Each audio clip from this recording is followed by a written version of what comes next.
Hello, happy July. I have been tasked with coming up with a paper making class for camp, so I have to test out the materials.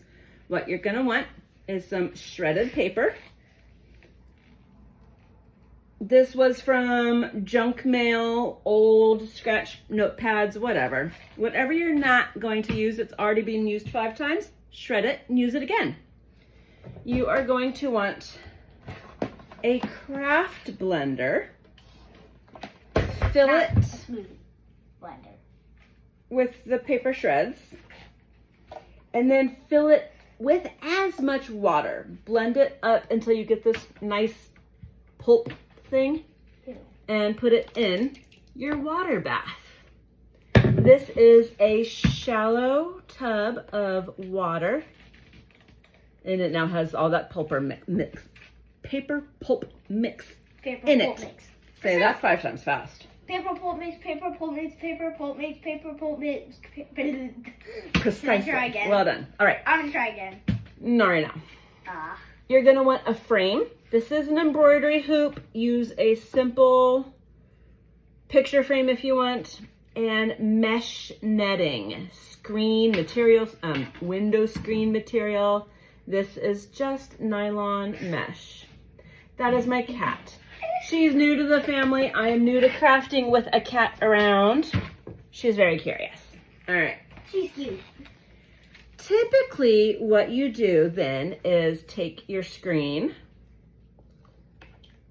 put it in the paper pulp, kind of get some of the water off, and you want this part to be kind of level. Not all. You're going to want a sponge and scoop out some of the moisture. And I think I did this the wrong way out. Yeah, flip it over.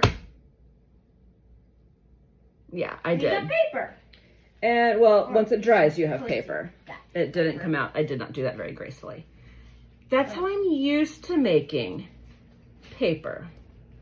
But I saw this thing online, probably Pinterest, that showed mottled paper or gradated paper. And I was like, ooh, that's new. In my first attempt, I can already tell this is a paper making kit. It's already too thick right here. It's not going to work out very well. What they did was they made 2 or 3 different colors of paper pulp. So this is plain, mostly white junk mail spoon. You take a little bit of that and dap it on, and then this was all yellow scrap paper. Yellow. I was reading the notes. Yellow.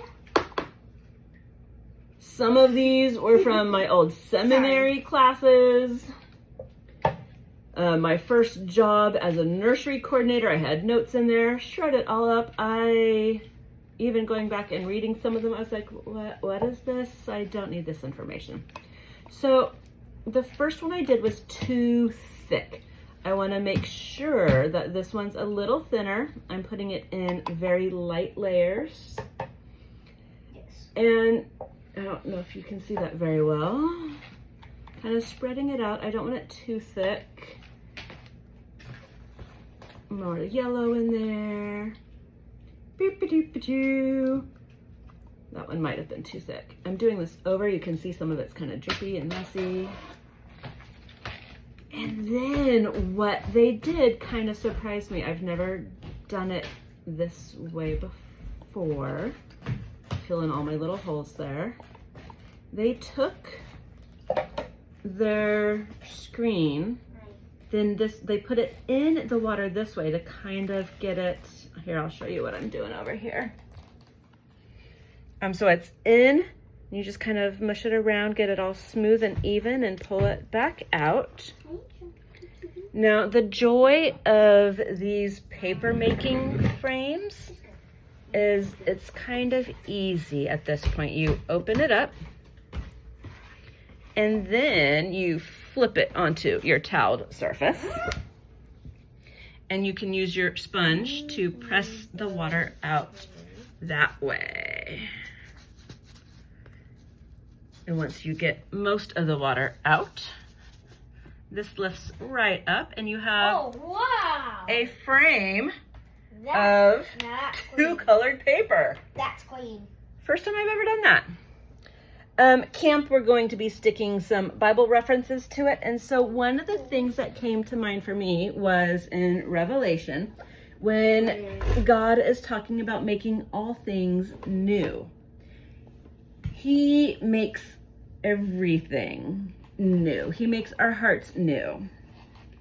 And using this old paper that we were just going to throw out and turn it into something beautiful and something that we can use again.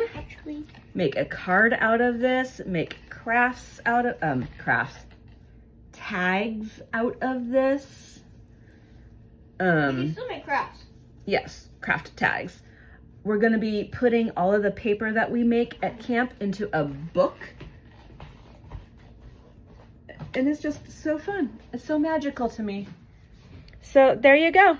If you need another project to reuse some of your existing supplies and make good use of those, try paper making. Paper shredded, water, an old blender. If you don't have a craft blender or something you're willing to designate to crafts, you can just use a kitchen mixer or you can stir it by hand and mix it. That just takes a little longer. Have fun. Hope you have a great weekend and see you later. Bye.